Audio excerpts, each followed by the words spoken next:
xenophobic hate of other black Africans need to stop in South Africa. It needs to stop because it does not make any sense.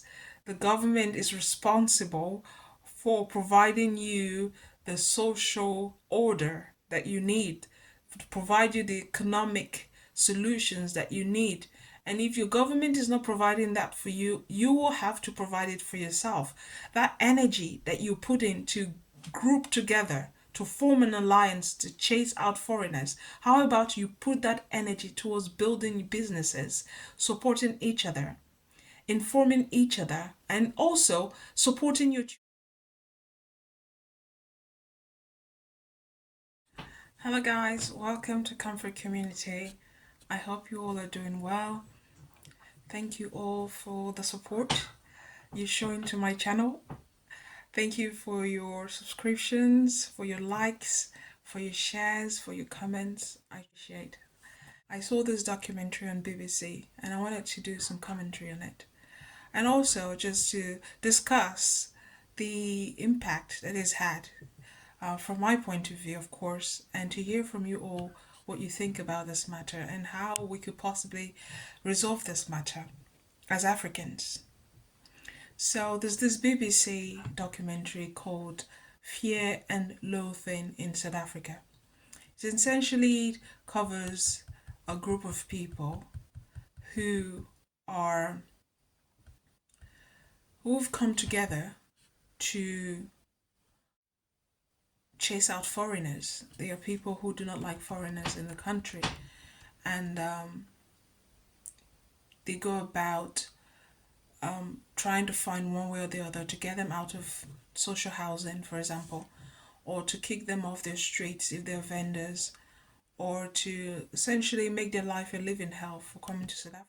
Members of Dudula attack people who are even street vendors. We do lose emotions, but it's not that we're saying I promote violence and stuff. We don't do that. We don't promote violence at all. We don't.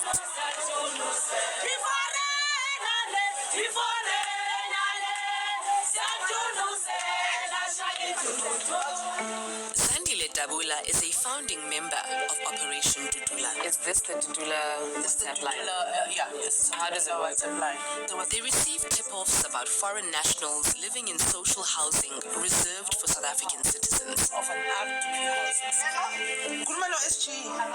Yanizwa. Kukhona ukudriver maspeed nyana nje ubuya lapha extension 3. Okay, I'm gonna drive. Was the voice on the end of the phone just now, and one of Zandile's loyal foot soldiers. I always put Belana. Why? But whoever the foreigners are taking Salana. Oh. Yeah, they must know what to do here. Dimakato is a cook at a local college. It's not until she tells me about her son that I realize what's behind the hatred. He started smoking drugs when he was 14 years old. He said it's crystal, nyaupe, dacha, whatever that he gets, that's him. To tell you the truth, I hate foreigners. That woman that was crying about her son being under drugs, I felt for her. But to accuse foreigners for the decisions that your son made for himself and that you have made for yourself, it's ludicrous, and it just shows that there's a general lack of self-awareness, and there's a general lack of accountability, the ability to look at yourself and say, how did I contribute to this and what could I have done better? And gather all of those friends and use that energy towards something positive. It's the positive energy of African countries coming together to support South Africa that led to the liberation of black South Africans in South Africa. But there's all about here. We're not talking about any other black countries. We're talking about South Africa with its background in apartheid and its history of being the ones suffering from discrimination. Its people suffer from discrimination for centuries, and only to be freed, well, technically freed from discrimination through the help of a lot of black countries. And to see the way they reacting to their black Africans is what really concerns me, because it seems to me as though they're channeling their anger towards the wrong people. I'm not saying they should channel their anger towards their white folks. I mean, the white folks have been living there with them for so long, so they can all figure out how to resolve their differences. But as to transferring your anger and despair on people who are struggling just like you, that really bothered me. And there was this example of a supermarket owner who fled Ethiopia in 2010 after he was suspected of being part of the opposition party, I think. So he lives in South Africa now, and he was saying that he's okay living behind bars because I think his house had like iron bars to protect him. And he says because he never knows where people are going to come and kind of aggress them and threaten them or take their life. So a lot of people have been killed, a lot of people have been chased out of their homes. And it got me to thinking about all of the struggles that a lot of black countries had to face to get South Africa to be a free country. Not just a free country, a country where black people in South Africa could enjoy their human rights, could participate in in the social and economic. And I really started to wonder if the South Africans are not simply struggling from that trauma of being subjugated for years and now having to see other people come and benefit from what they believe that they fought for and suffered for. But the thing is, they didn't fight alone, they didn't suffer alone. The South Africa plight, the apartheid, was the plight of every African country. And it took years and years of negotiation. It took years of signing different kinds of agreements and pacts for apartheid to come to an end. And a lot of people, well, a lot of white people like to cite Nelson Mandela as though he's the hero of the whole thing. But Nelson Mandela had to compromise. He had to agree to a compromise which saw the the minority white people who were perpetuating this apartheid for years, it saw them go free, essentially. There wasn't real consequences, there wasn't real accountability for the atrocities that were done against the black South Africans for years. So it seemed to me that there's this PTSD going on with a lot of South Africans, and not that foreigners don't do things in the country. I mean, a lot of foreigners come, they come for a better life.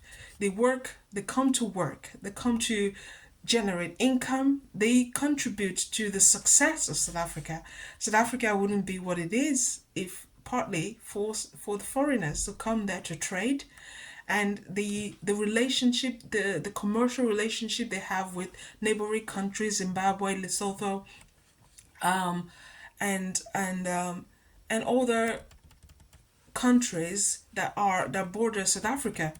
So it's not possible for a country to do it alone. There is enough for everybody.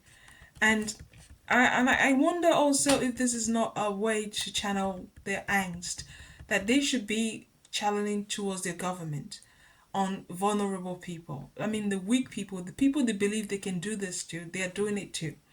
So they believe that the black Africans in South Africa are the weakest link, and therefore they're going after the weakest link. Well, unfortunately, this means that they are setting themselves up. They're setting themselves up because how can they later cry out for support and help if they themselves are causing grief to other people? How could they possibly say that they are being disadvantaged when they are causing disadvantage for other people? I really want to hear what you guys think about this. I was really shocked to see that Dudula group go about singing about chasing out foreigners and how to show them their arse or kick them out. And one of them said they don't believe in violence, but they are preaching. I really wish for the government of South Africa to tackle this problem, because they're turning a blind eye to this whole fire that is burning in their backyard.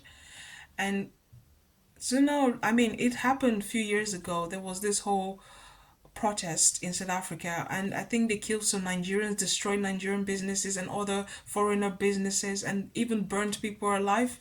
That was scary to see, but it is still happening. This cognitive dissonance that happens to a lot of Africans that make them believe that they're safer with the Westerners than they are with their own people.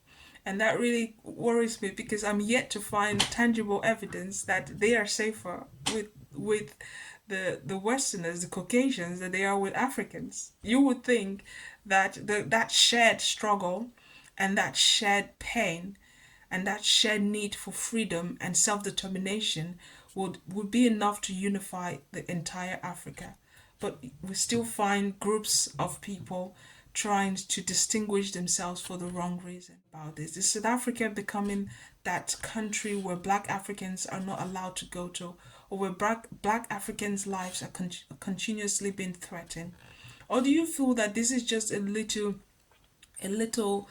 group of people, pockets of people, just one bad apple thing going on? Let me hear about your comments. And if you're South African, let me hear about how you feel about this. Are foreigners really the problem in your country? Is there more to this than just foreigners coming to your country? Please leave your comments down below. I hope you guys have enjoyed this commentary and discussion. If you have, please like and share, and do not forget to subscribe. Until next time, take care.